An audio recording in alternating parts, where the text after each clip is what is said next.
Hello to you, dear person reading this story. Make yourself comfortable, grab your best hot chocolate, and let me tell you my story. Know that under my air of a narrator, I'm about to tell you a moment of my life which cannot be erased from my memory. I put a lot of forms in my story to try and forget the fact that I'm about to open up to thousands of strangers on the internet. A very complicated exercise for me.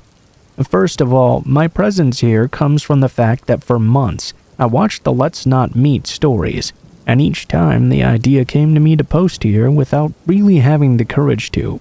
Probably for fear of being judged, because of the fear that the person concerned might recognize me, or because of the fear that my story just might not be creepy enough. Small disclaimer, the story that will follow happened 3 years ago now. It's possible that my version is slightly altered, even if I try to be as faithful as possible. I blame my bad memory. Also, I'm French, so pardon any mistakes. Now that you have all the basics, let's get right to the story. I'm currently 19 years old, and this story took place when I was 15 in 11th grade. You should know that in life, I'm a very introverted person, don't have very much self-confidence. I'm very afraid of large crowds and strangers, and I always avoid physical contact. Even my best friends don't do hugs or cheek kisses. For those who don't know, in France, that's how you greet your family or closest friends. At that time, my parents forbade me from using social networks to preserve my innocence.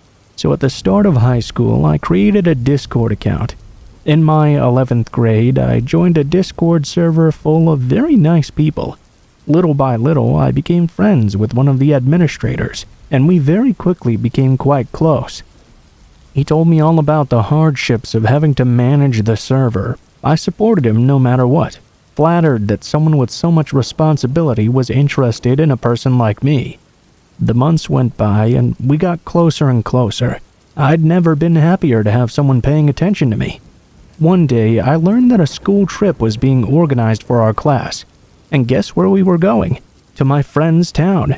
I told myself that this was a golden opportunity, that I could take advantage of this trip to meet him in person, like my other friends had done with their online friends. I wanted to do the same. I wanted to act like a grown-up. I announced to my friend Baptiste that I would come to his town on a school trip. He was very happy to finally meet me. The weeks went by, and the hour of the trip finally struck. I told Baptiste that I had a visit from his city, but after that I would have 15 minutes of free time which we could see each other for the moment. He told me that suited him just fine. He sent me a picture of his head so that I would be able to recognize him. He also told me that the photo was a bit dated. We exchanged phone numbers as well, because I didn't have internet on mine, and it would be silly if we had no other way of contacting each other to find out where the other was. Level 1. A few hours until the meeting. The day started off well enough. Me, my class, and I take the bus early to be able to reach the city that we're going to visit. The day before, I informed my group of friends that I was going to meet someone from Discord IRL. How happy I was, all those sorts of things. After sharing their concerns with me, they finally told me to just go and enjoy myself. Baptiste also asked me on the way for a photo of me so that he could recognize me when I got there. I was not a big fan of the idea that a stranger had a photo of me. I don't even have any photos of myself because it's something that bothers me a lot. I politely declined his request, explaining that we were in March and it was very warm outside, so I was probably the only person in town wearing a scarf and coat. Our bus finally arrived and parked. We went to go to the meeting point to meet our guide, accompanied by our teachers. We quickly ran across a fun fair. I shared this detail with my beloved Baptiste.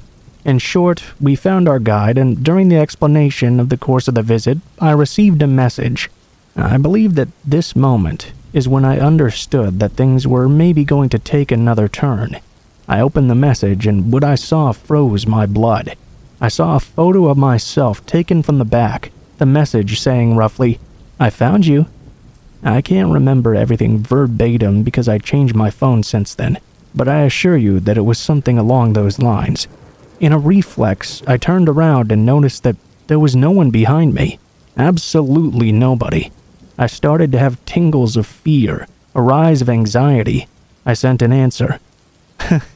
Yeah, it's me, but we'll see each other after I visit. At that time, the only thing I could think of was, what the fuck did I just get myself into? We went to the first place to visit for our trip. A few seconds after we stopped, I got another message, another photo of me from behind. Creepy, isn't it? I looked behind me and I still could not see anybody around. My anxiety skyrocketed. I started to shake. My body was screaming at me that I was in danger and begging me to get out of there. We went to the second location. On the way between the first and second place, I saw him on a bench eating an ice cream. As our group passed by him, I took out my phone and sent a message to try and defuse the situation. Hey, I saw you sitting on the bench. Can you wait until we finish the rest of the trip, please? How surprised I was to receive a message immediately.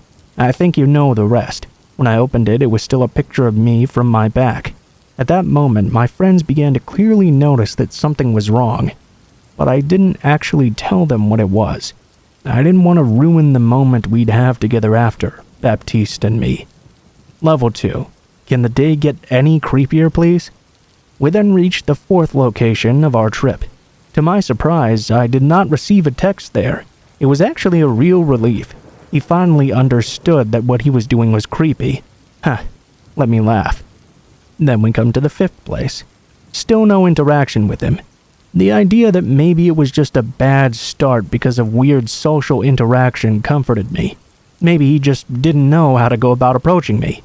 Then I turned my head to see with my dismay that Baptiste was embedded in our group, standing just a few meters away from me. Yes, you didn't read that wrong.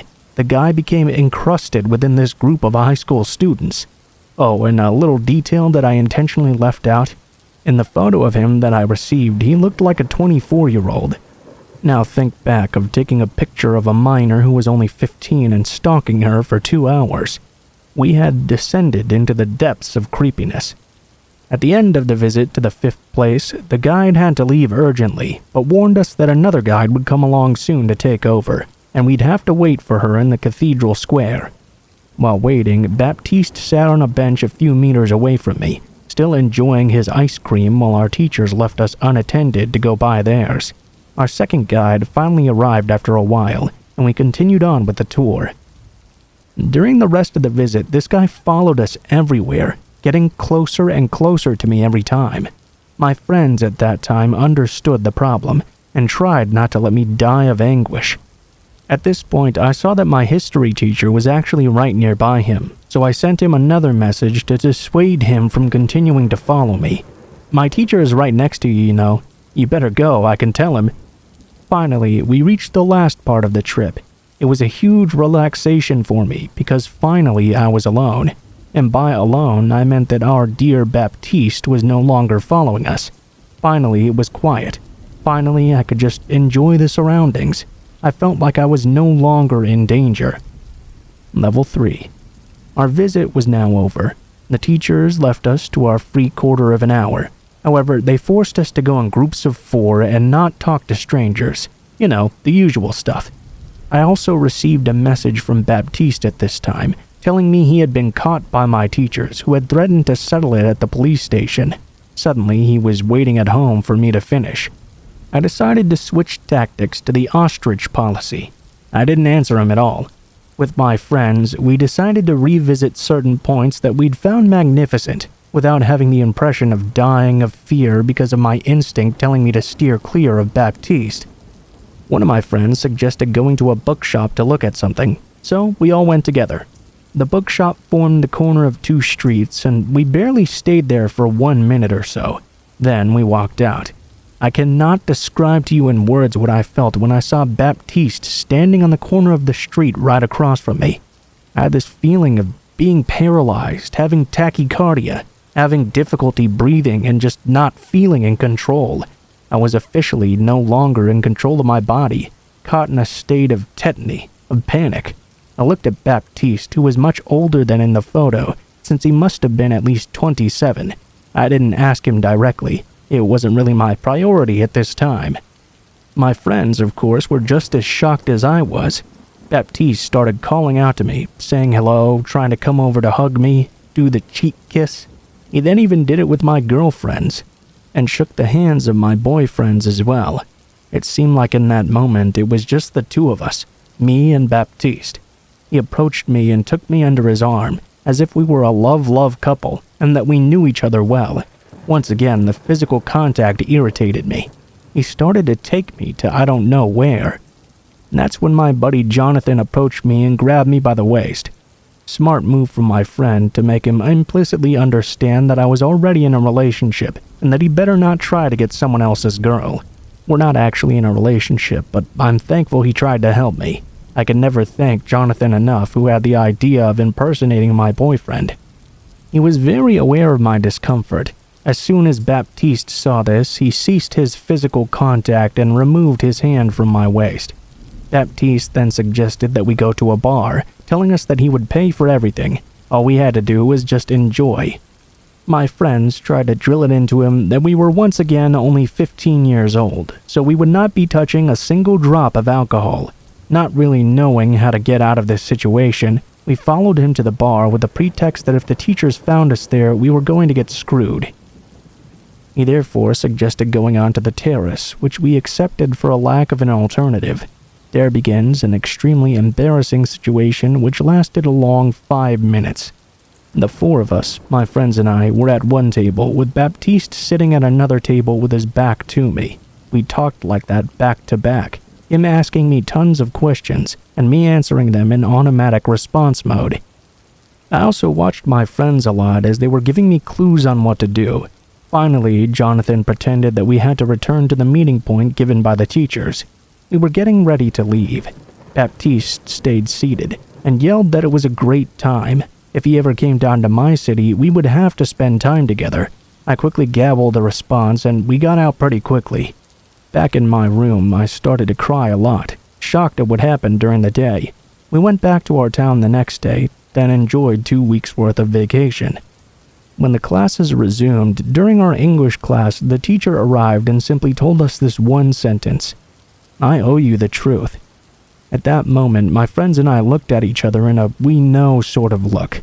The teacher explained that during the entire visit we were followed by a guy, and during the change of the guide, they went a little further to see if Baptiste was going to approach anyone in specific. They wanted to find out who his target was. After a long moment, the teacher told us that they could not find the person in question, and that after, the history teacher had threatened him to leave us alone. After this event, I blocked him everywhere. I don't know really what his intentions were, if it was just some guy who didn't know how to approach girls, or if his intentions were more sinister. I also don't know what would have happened if Jonathan had not grabbed me back from his grip. If I'd been there all alone, I wouldn't have been able to flee. I've suffered heavy after effects from this trauma. The more time passed, the more I became paranoid when I was in the street alone. Would he be waiting for me on the corner? At the corner of every street? This paranoia became more and more omnipresent, to the point that today I've developed an intense sense of anthropophobia. I can no longer leave my house alone without having panic attacks. The presence of unknown people around me causes me respiratory problems, walking trouble, epinephrine shoots in every muscle of my body to escape, dizziness. I think I'm going to a shrink to settle this problem, because I hate having to live as a recluse, barricaded in my room 24 hours a day.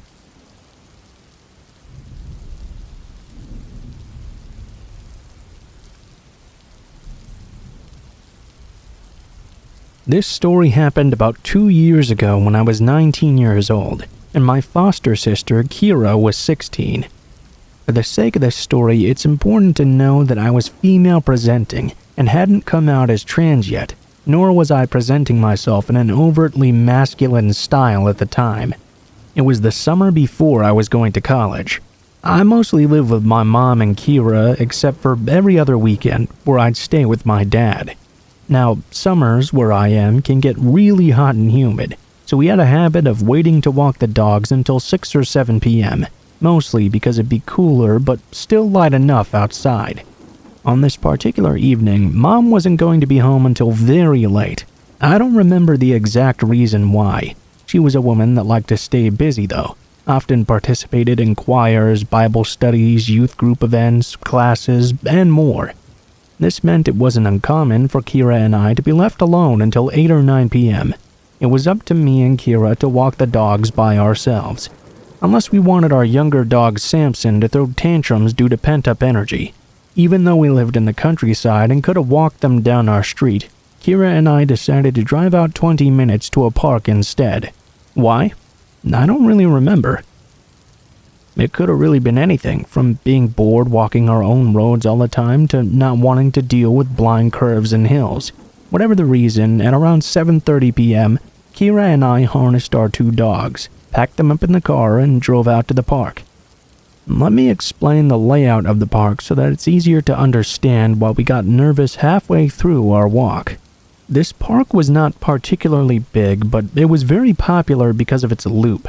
The entire park was surrounded by a mile-long looping road with attractions like playgrounds, ponds, a small country hall, all spaced about in the inner side of the loop. The outer side was just a bunch of grass, trees, and one shabby playground at its end. Thus, it was common and expected to pass people walking the loop at least 2 times if you were walking in opposite directions, but not if you were walking in the same direction, obviously. Any cars on this road could only drive in one direction because it was a one-way road. At first, everything about the walk was normal. I parked the car safely, we clipped our dogs to leashes, and started on the loop. Every so often, we'd stop so I could take pictures with our good boys, particularly of Kira trying to wrangle Samson. He was always pulling like his life depended on it, and weaving around because he wanted to smell everything. It was while I was taking one of these pictures that our first encounter happened.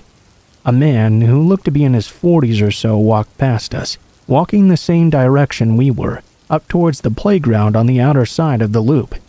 He passed a friendly smile at Kira, nodded, and said, "Hello, cute dogs," or something like that, and kept right on walking. I honestly didn't think anything of it. We were at a park at a time of day where it was common to walk around due to the cooler temperature, and people where I am are generally friendly anyway. Smiling and saying hi is fairly normal no matter who says it. We smiled back, said our own hi's or thanks, depending on what he said, and that would be it. Or so we thought. The man passed us by again only a short 10 minutes later, directly across from where we'd seen him previously. Just like he did before, he smiled and waved and said hi.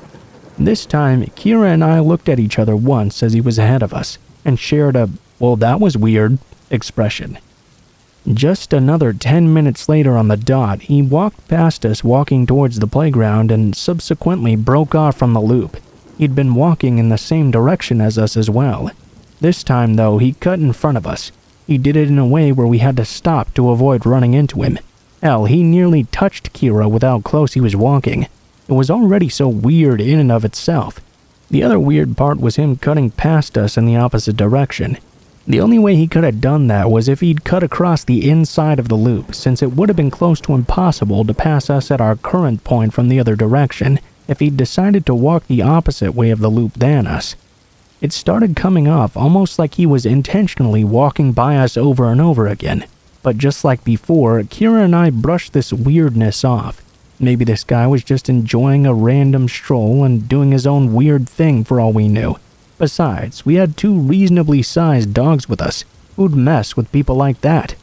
Not even 5 minutes later, though, the same man passed us by again, once again cutting so close past us that he nearly brushed shoulders. Again he smiled, and waved before walking off. This was officially the moment I decided we needed to leave. Sure, it was normal to pass a person at least 2 times if you're going in opposite directions, but doing so takes a while. You have to at least get to the parallel spot on the loop from where your paths first intersected to see each other again. I wasn't really a fan of how he was cutting across us. The first time he passed us like a normal person. Every time after, he'd just been walking up around us, behind us, weird directional paths. So yeah, I told Kira to hustle so we could get to our car and get out instead of doing a second loop around. That's exactly what we did. When we were almost to our car, we noticed a car creeping along behind us.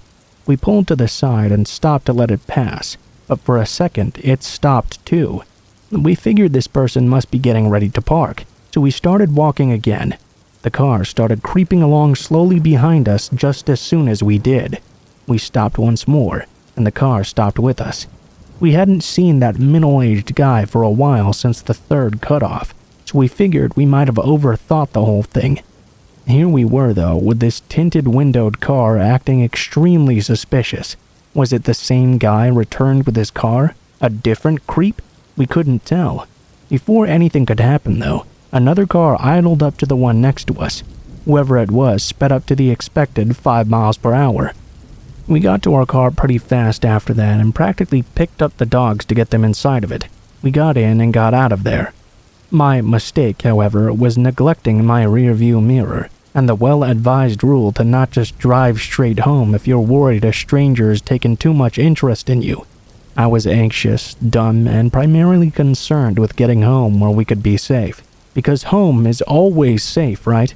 Nothing bad is supposed to happen to you there. My naive sense of false security. I think we got home around 8-something.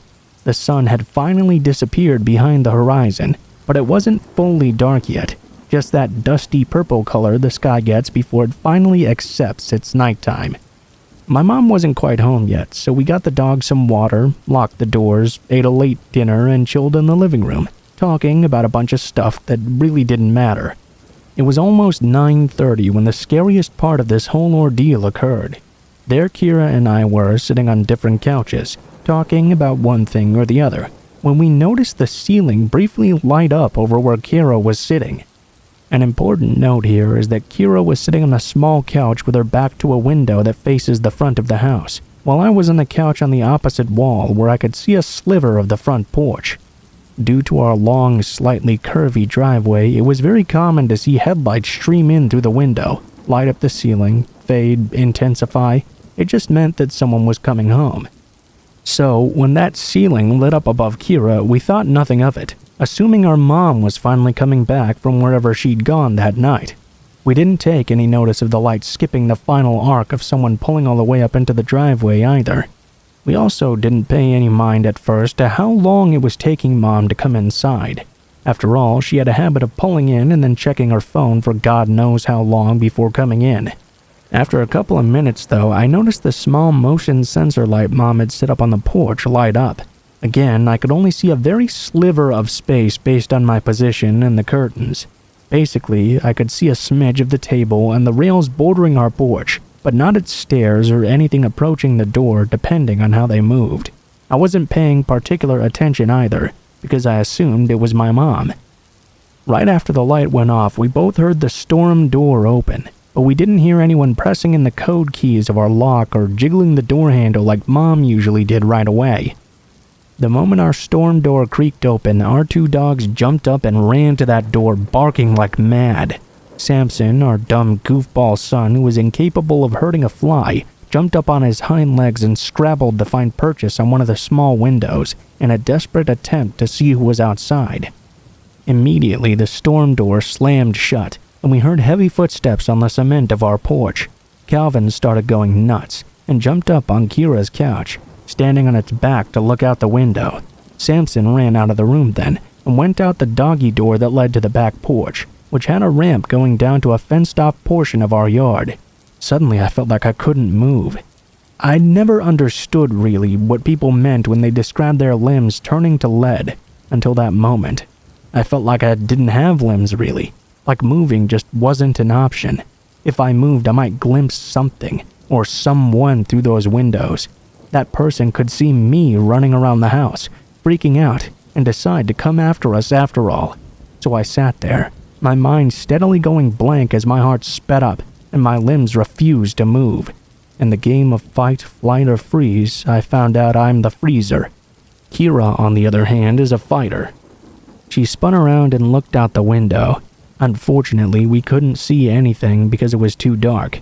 Naturally, she got up, grabbed a stray dog toy which just so happened to be a tug-of-war rope with a ball on one end, and opened the door. I told her very calmly to shut it and stay inside, but she ignored me and stepped out onto the porch. She came back inside after a moment of not seeing anything, but to my utter disbelief, she disappeared into the kitchen, grabbed a knife, and went outside again. This time she was gone for a handful of seconds before running back inside and slamming the door shut. Breathless, she tells me she went out a bit into the yard and saw the outline of a man by the rundown dog kennel we don't use anymore. She saw him and froze when he moved. This time she listened to me when I told her to lock the door. I managed to call my mom despite my head being empty and my limbs being lead. She managed to convince me to get up and make sure all the doors were locked, including the basement, and make sure the dogs were inside.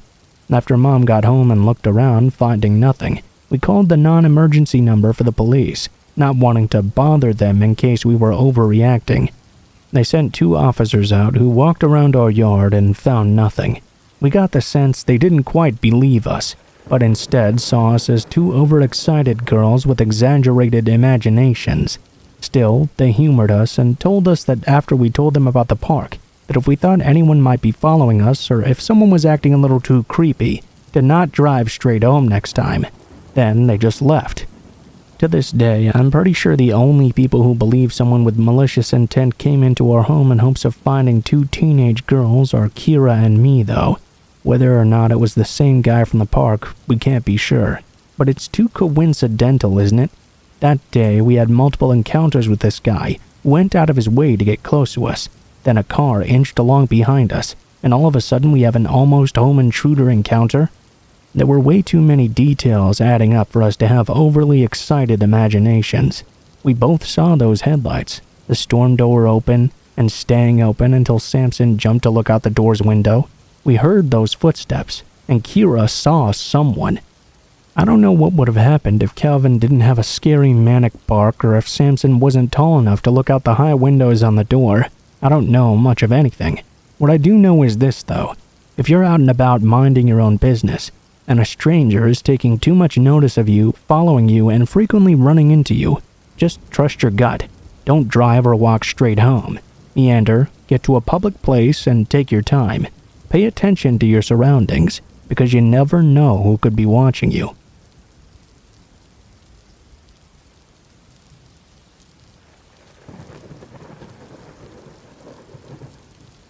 Before I start, I have to explain something. I lived 2 years ago in a house that had a terrace and a small parking lot right below this terrace. My room was upstairs, and there was a door to the stairs that could be locked. I lived in the south of France in the Pont Royal area. Everything was going pretty well. I lived with my former father-in-law and my mother. This particular day, I was playing Minecraft in my room. For no reason, I decided to look to the left towards my window, only to see a man standing there with a balaclava, staring at my window. I see an object in his hand, but I couldn't quite see what it was. Obviously, I got stressed. I went to go warn my mother and my stepfather, totally panicked.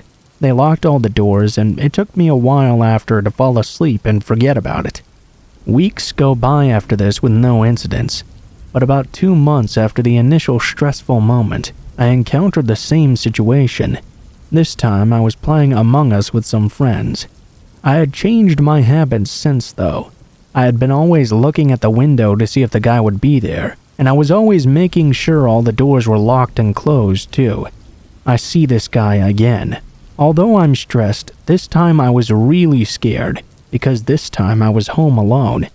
I left the room for 10 seconds to check something, and suddenly, I couldn't see him anywhere anymore. I told myself maybe he'd finally gone away, but no. I heard a big noise at the front door. I deduced quickly that he was trying to force it open. I was totally stressed out. I grabbed my phone, my keys, and my laptop in a bag. I thought about how to best escape the situation. I opened the window and went down on my terrace. I dropped down to the parking lot. I heard at this moment another noise coming from my house, then a third one. I saw the same guy come out, and I saw the object he was holding was a knife. I started to run until I reached the house of a friend, totally exhausted by my sprint. Fortunately, he opened up to me immediately. I told him with some difficulty what happened to me. In the meantime, I called my mother and the security of the domain. Shortly after, I saw the same car make several turns and pass by 4 times in front of my friend's house. By the second passage of the car, I recognized the man who was there a few moments earlier. in the passenger seat, and I saw not only one person, but 4. 2 years after having lived through this experience, I obviously moved to a bigger city, but moreover to an apartment in a quiet district, and I often have my boyfriend come to see me.